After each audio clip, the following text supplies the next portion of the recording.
It's almost Christmas time, so I'm going to be showing you 2 easy ways to create a buffalo plaid decor sign.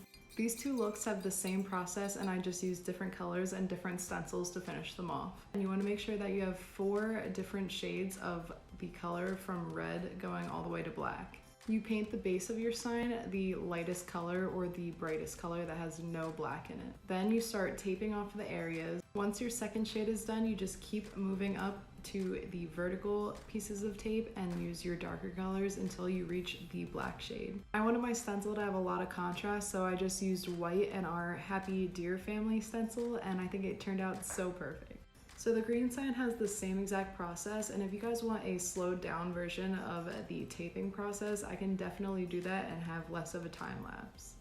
You can really do this process with any color as long as it goes from 4 shades from the lightest to the darkest. I personally love how my signs came out. I cannot wait to get them hung up around the house. And that's it, guys. Make sure to have yourself a very merry DIY Christmas.